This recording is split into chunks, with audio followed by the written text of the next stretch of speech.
Well, as a child growing up in Howard County, I, like every other child in Howard County, went to the Enchanted Forest as a child.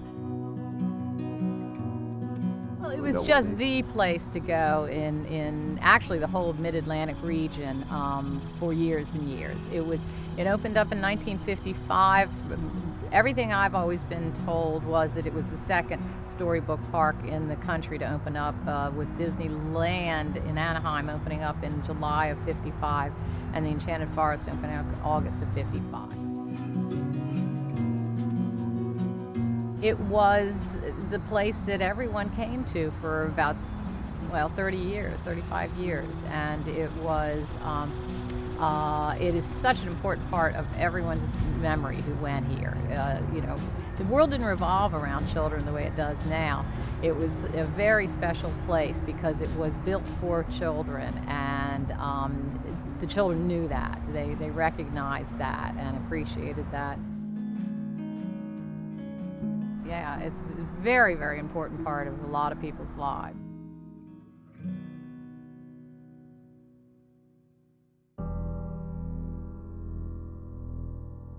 So I did go to the Enchanted Forest as a child, and then, of course, along with everyone else, noticed when it was closed in 1989 and thought that was very sad. There's nothing really left of it. I think of really a couple of reasons. One, I think they got an offer for the property that was a very good offer, and I think it got harder and harder to find people to staff the park. There were other employment opportunities for people, so this wasn't the only thing.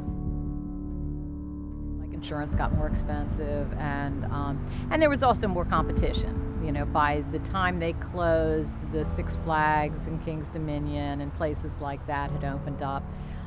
When they first started, there was no one else doing anything like what they were doing, and so I think that made a difference too. Okay, I'm Martha Clark, and I'm the owner of Clark's Selly Oak Farm. And this is the business that I started in 2002, and this is the farm that I was born and raised on, and it's a farm. This farm's been in my family since the 1930s, and we have been farming in Howard County since 1797. There was an article in the paper in 2004, about a couple of years after we opened up the petting farm, and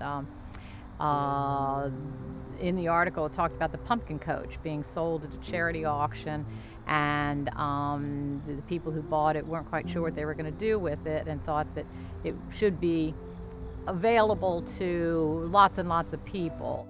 So I called them up and suggested that my place would be a great place for it, and in the end I ended up getting it here, and that's how it all began.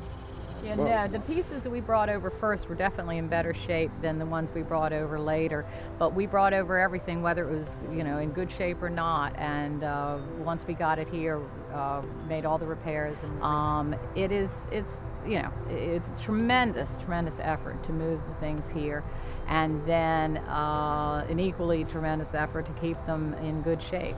The fiberglass deteriorates, the concrete deteriorates, they have to be repainted all the time. It's a labor of love, but it is a labor.